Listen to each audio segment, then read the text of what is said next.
I feel to this day as though there were forces beyond me that brought things to that movie. Deals with very heavy forces. I felt around I was playing around with something I shouldn't be playing around with.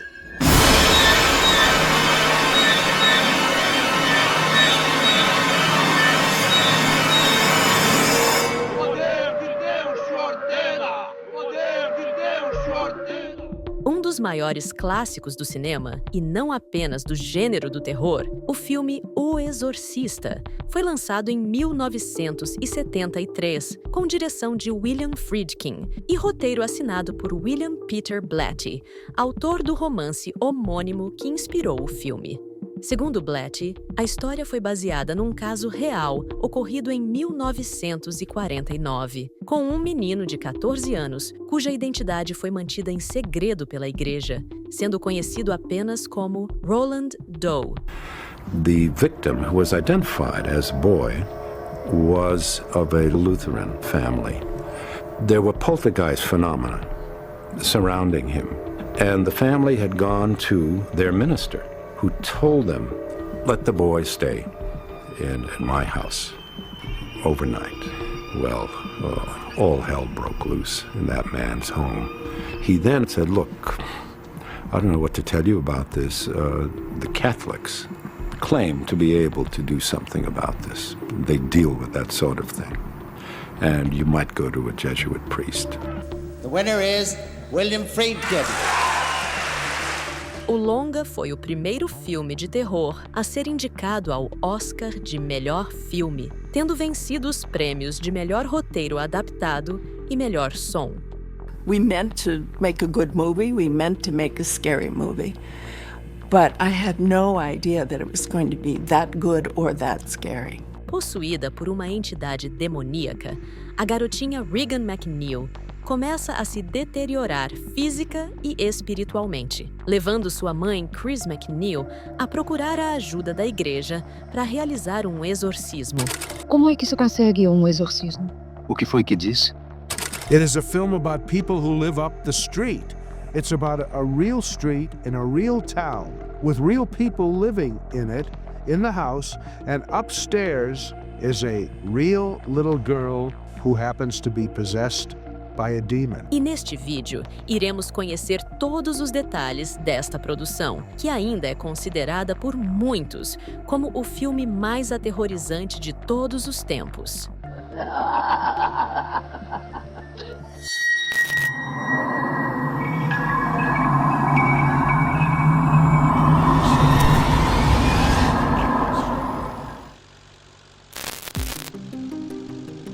Quando O Exorcista chegou aos cinemas em 73, ninguém estava preparado para o impacto que ele causaria, sendo provavelmente o primeiro filme de terror a ter relatos de que pessoas desmaiavam, vomitavam e abandonavam as sessões, tornando sua divulgação totalmente orgânica.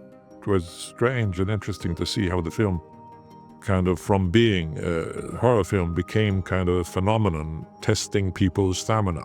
And you heard people saying that I was there, and when I was there, there were 3 people who fainted and were carried out. That there was one at my side who threw up, and all these things. Mas, para o escritor William Blatty, o que motivou todo o alarde em torno da produção não foram necessariamente as cenas fortes de exorcismo.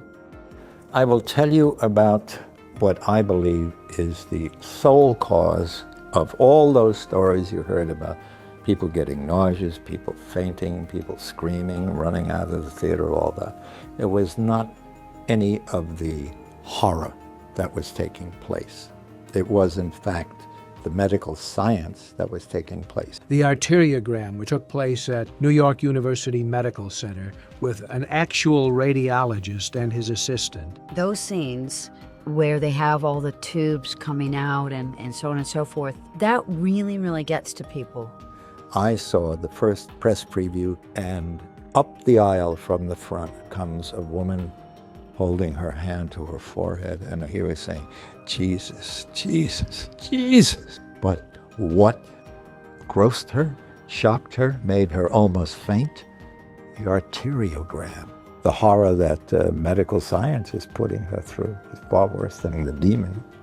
I was as much watching what was going on, not believing that the world, that people could react in that way. I mean, I was like, why are they reacting? It's a movie. E o impacto da obra não ficou restrito às telas. Nos bastidores, uma série de eventos misteriosos alimentou rumores de que o filme estava amaldiçoado. Incêndios, mortes inesperadas e coincidências trágicas envolveram a produção. 9 pessoas morreram durante o período das gravações, levantando questões sobre as forças obscuras por trás da história.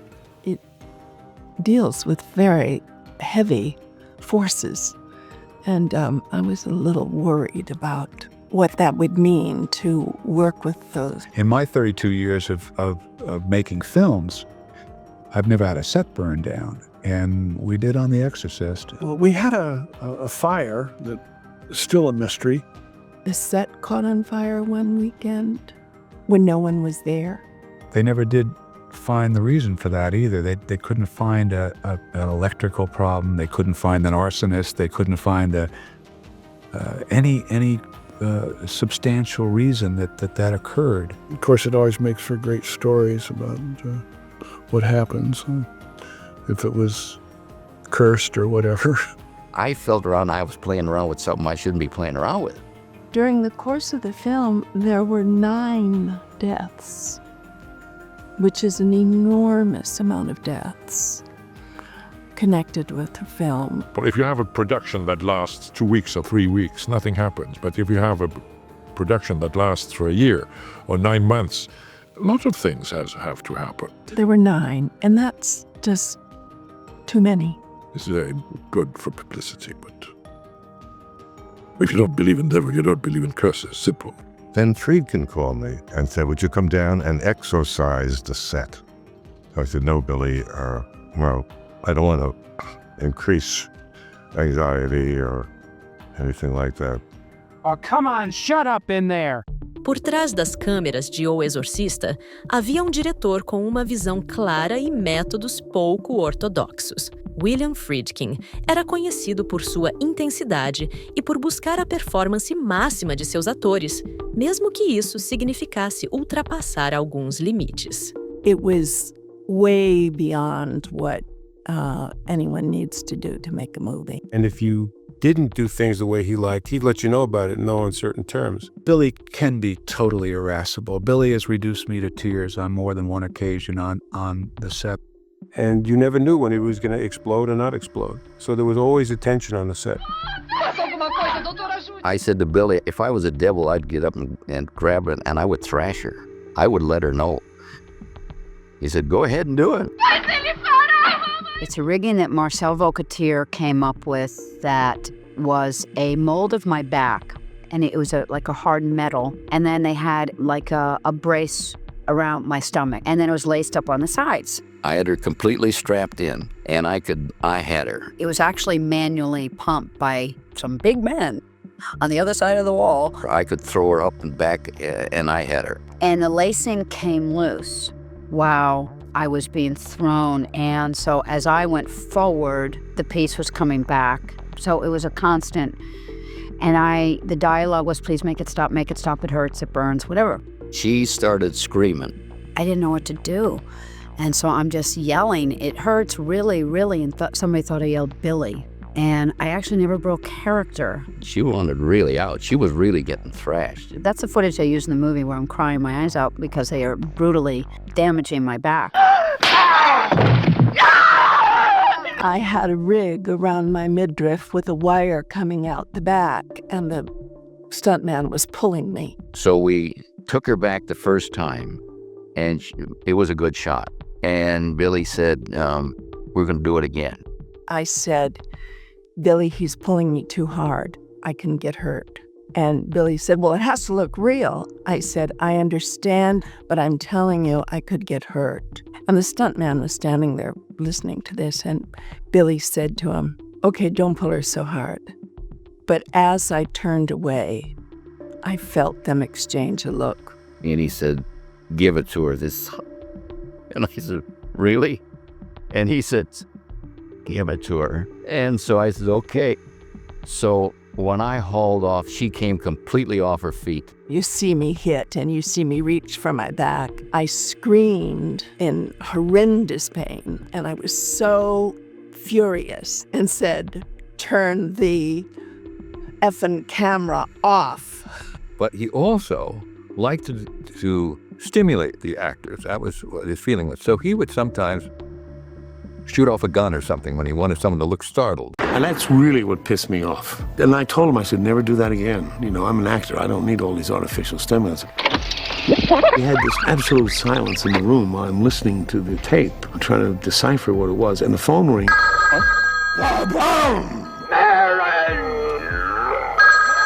And he shot his shotgun this close to my head. And I said, you son of a bitch.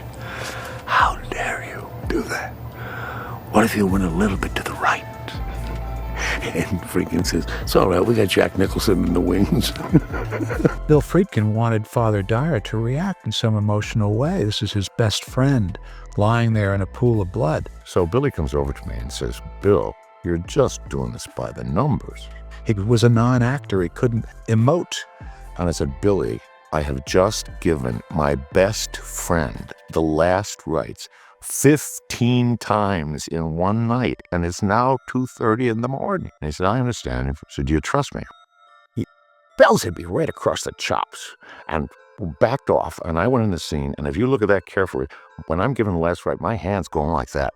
And I wasn't making my hand go like that. That was sheer nerve juice, and all I had left. My dear friend Billy Friedkin is a maniac. And I love him. But he's a maniac. I think a lot of people may not realize what Billy probably had to go through as well. What he probably really did have to think about, how was he going to get that performance? He never, ever once tried to do something to intentionally hurt me or to misguide me. A relação entre o diretor e a jovem atriz Linda Blair foi fundamental para a criação de uma das personagens mais icônicas do terror. Friedkin soube construir uma ponte de confiança com a menina, permitindo que ela se entregasse completamente ao papel. Linda Blair was just a jewel. Boy, she'd be on that set for endless hours. She never complained. I became a kind of surrogate father to Linda. I would very often kid her into doing something. I would say to her, now, you're going to have to take this crucifix and you're going to have to pretend that you are thrusting it between your legs. And she would say, oh, no, like a little girl. She was 12 years old. She'd say, oh, no, I'm not going to do that. And I'd say, oh, yes, you are. Oh, yeah, come on. And I would kid her into it. I'd start tickling her, making her laugh. I think it was her affection for me that allowed her to do things that had probably never been asked of a child, and certainly not in a movie. It was about mutual trust. I was concerned for Linda. I think we all were kind of concerned because she was young and innocent and not into this thing at all. She was just a kid that liked an ice cream soda in between and would laugh, and as soon as you said roll it, boom, she'd turn on this demon. Friedkin says action. And this is the first time the girl's going to say her dialogue. And Linda looks up with beautiful blue eyes and that cherubic face and says, and Max goes, cut. He said, I've just lost it, Billy. I've just lost it. So one day I asked her, I said, Linda, how do you feel when you have to say these lines? She says, oh, it's not me, it's Reagan. Her capability at that age of handling what she went through was remarkable. Totally remarkable. Mesmo com uma ótima performance da talentosa Linda Blair, algumas sequências exigiram que a dublê Eileen Dietz entrasse em cena. It took hours to light every shot, and so you couldn't keep Linda Blair or another 12-year-old in that rig for hours. Eileen Dietz was about 25 or 26 years old. She was the same size as Linda, who was 12. We'd light Eileen Dietz and get her out and put Linda Blair in to do the scene. Most of you probably know me from a small little film I did called The Exorcist, where I played Captain Howdy, the face of death, and did a lot of possession scenes. The makeup on The Exorcist, when it was made up to look like Reagan, was about 3.5 hours. It was made up to look just like Reagan and vomited and abused the cross, as they say, and died at the end. There are a couple of shots that we did with Eileen Dietz where, like, she backhands the doctor and knocks him across the room and we're behind her. Obviously, Eileen's blow was much more powerful and believable, so we're over her shoulder. E a escolha de Mercedes McCambridge foi crucial para dar voz ao demônio Pazuzu. A atriz, conhecida por sua versatilidade e intensidade, foi submetida a um processo criativo incomum para alcançar a sonoridade desejada por Friedkin. When I started the film, I had no idea how we were going to do the demon voice. The demon should not in any way be a man's voice, but it should be a kind of neutral voice, neither male nor female, but with male characteristics, but with female characteristics. Who the hell sounds like that? Who has ever sounded like that? And the name Mercedes McCambridge came into my mind's eye. She was a great actress and had this most distinguished voice. What an excellent day for an exorcism. It wasn't hard for me to imagine the rage. If it's this close in me right here, I'm only a human being. It's that close in everybody. Everybody can from this second forward.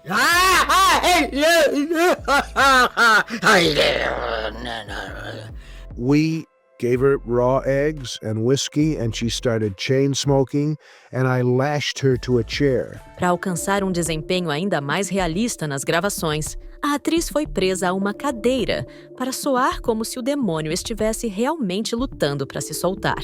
I don't think they had to do this, but they did.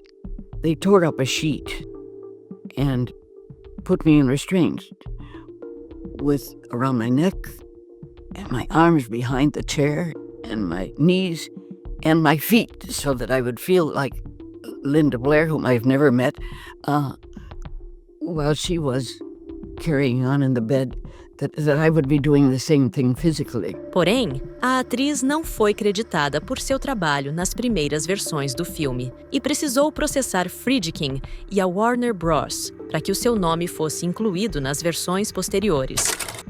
Sua mãe está conosco. Quer deixar uma mensagem. Farei com que receba. A transformação de Linda Blair em Regan foi um dos maiores desafios da produção de O Exorcista. A maquiagem elaborada pelo lendário Dick Smith foi fundamental para criar a aparência demoníaca da personagem. A makeup artist gets a great thrill changing someone's face because, in a sense, he is creating a new living creature. I was faced with the problem of making this 12-year-old little girl, very pretty little girl with apple cheeks and a butterball nose, make her into a demon. And it was an incredible challenge. Certainly nothing could have prepared anybody for what that experience was going to be. First, he had to do the casting of the face.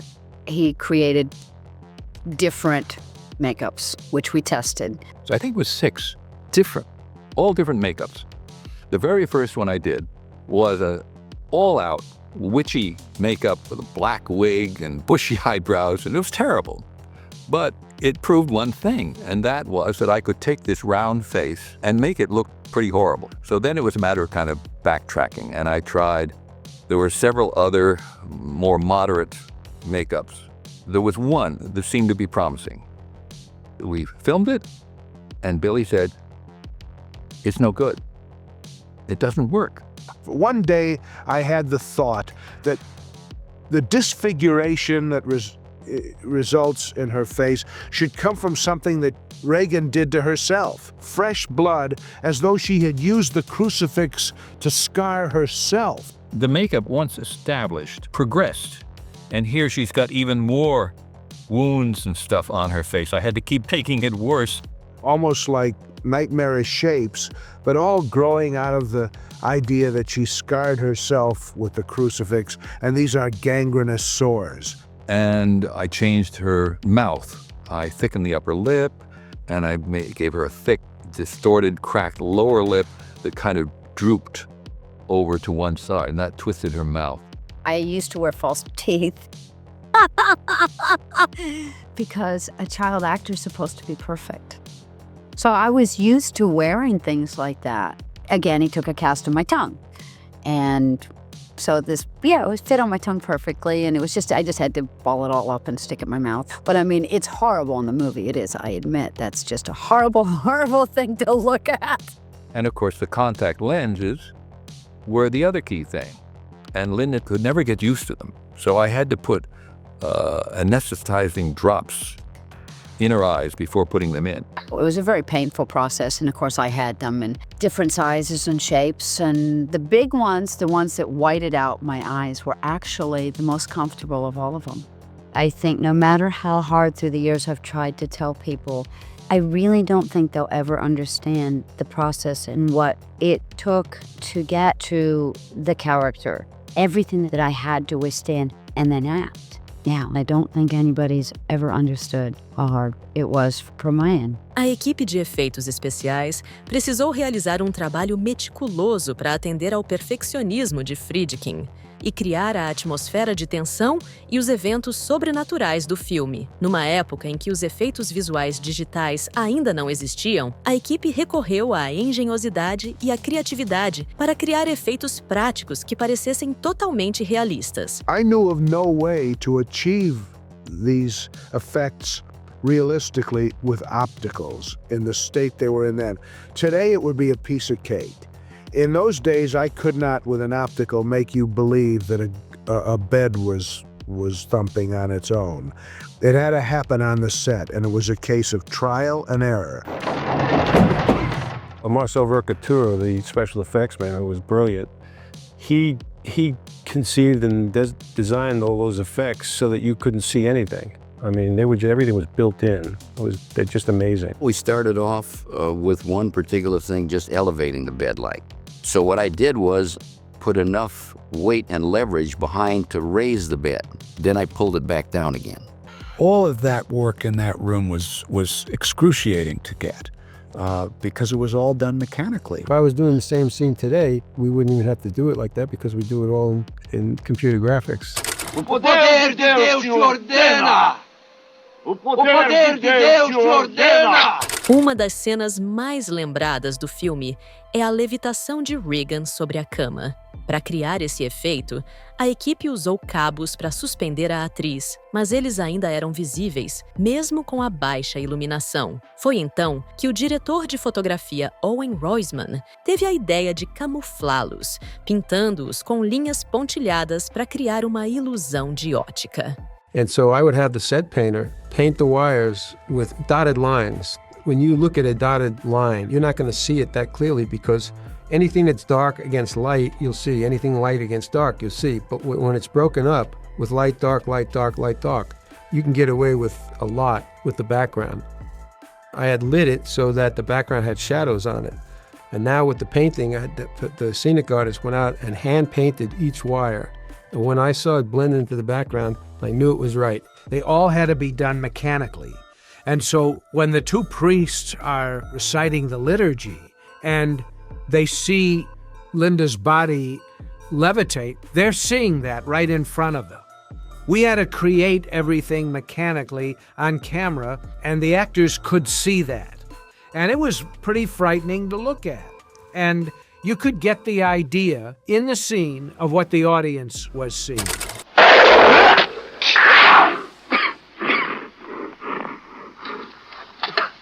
A sequência do vômito, embora pareça simples, também envolveu a utilização de complexos efeitos práticos para ser realizada. This is the device I made to create the vomiting effect. This side piece is actually a very thin, flat tube, and there's a little nozzle connecting the two. I can take this apart, and the tubes would be hidden behind the head of the person. Actually, it was not Linda Blair, but Eileen Dietz that was used for this rather unpleasant task, and it would fit snugly on her face like this.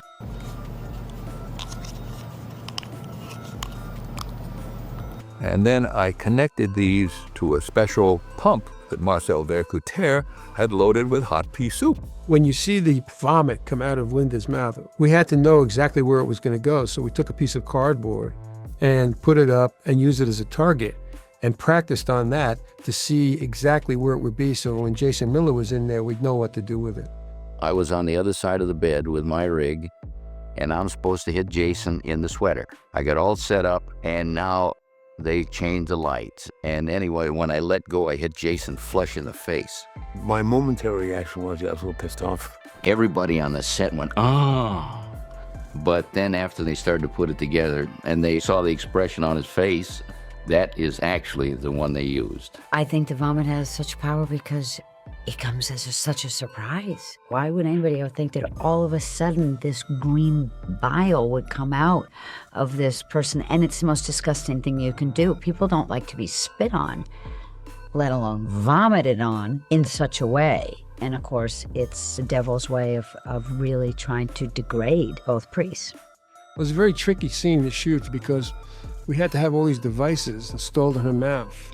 And so we had Eileen Dietz, who was a performer, come in, and we set her up, and we did rehearsals with her and lined up the shots, and we even shot a few takes with her just so we'd have the footage. I don't remember why, but I filmed mainly behind-the-scenes footage of Eileen Dietz getting into makeup and getting all the tubes put in through her mouth.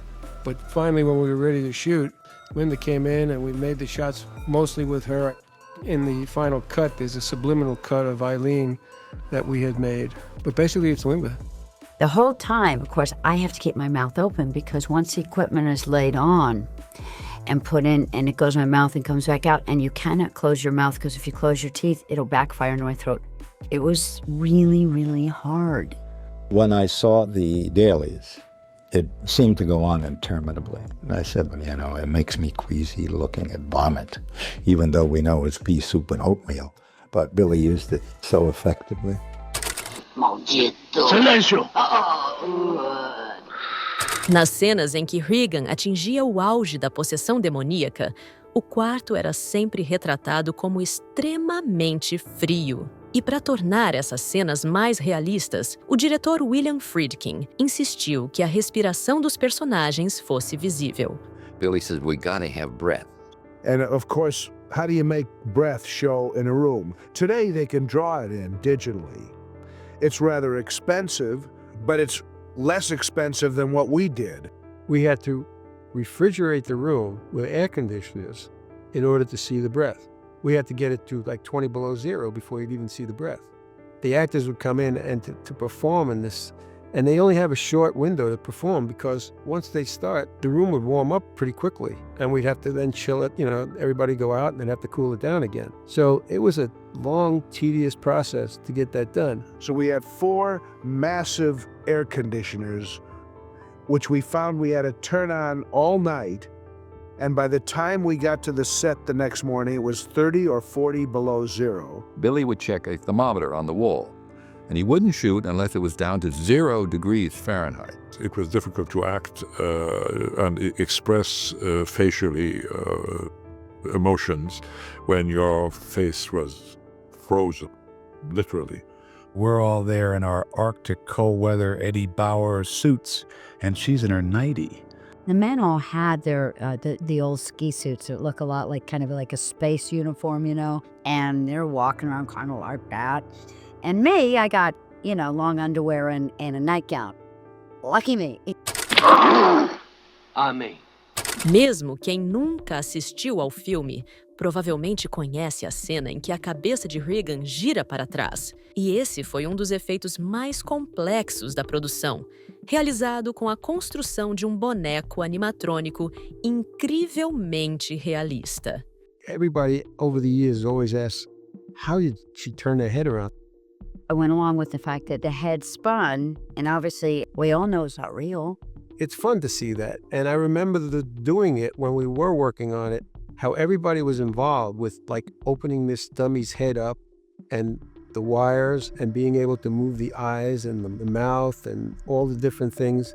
independently. I mean, Marcel Vercouture, the special effects man, and Dick, the makeup artist, just did an incredible job with everything. I couldn't come up with any idea how to do that on her. The only way to do it was to make a whole dummy and have a mechanical head. Dick took a cast of Linda, a total body cast. The head and the torso are rigid plastic because the head had to rotate smoothly. The only problem was going to be the separation. But if I spun the head, the hair would come down and cover up the crack. So I could spin the head. I worked on the eyes, and I used remote control. And she would sit there and look at you in the room. It was frightening. It was so alive. I saw a film called El Topo, and I said to my production manager who did that sound, he said, there's a guy named Gonzalo Gavira. He borrowed an old leather wallet, a cracked old leather wallet that had, as this does, credit cards in it from someone on the sound crew. And he held this cracked leather wallet up to a microphone like this. That became the sound of the little girl's head turning around. The dummy sat up in the makeup room, so I'm constantly looking over at my face. I didn't enjoy the experience of being in its presence. I said, Billy, we got to cut this, the 360 degrees. Won't go. I was so wrong. I mean, that is iconic, that shot. The audience went goo-goo over that. They screamed. I still don't know why. I don't know. Maybe it's because so shockingly unexpected. Com o advento dos efeitos digitais, o diretor William Friedkin conseguiu recuperar cenas que ficaram de fora da versão original do filme. Um exemplo é a sequência em que Regan desce as escadas de costas feito uma aranha. Na época, a cena foi cortada porque os cabos que sustentavam a atriz ficaram visíveis e não puderam ser removidos. I looked at the shot of the girl walking backwards down the stairs, which we couldn't use at the time because the cable showed, because it was so bright. When we did that spider sequence originally, it was so tricky. You had to have a pretty well-coordinated person to do that. And of course, putting the person on wires helped, because you couldn't do it without the wires. It didn't make the movie because of the wires. And so in the 2000 release, they were easily able to take those wires out with CGI. And so Billy decided to use it in the re-release. Se você gosta deste tipo de conteúdo, não esqueça de deixar seu like, se inscrever no canal e ativar as notificações. Nos vemos no próximo vídeo. Até mais!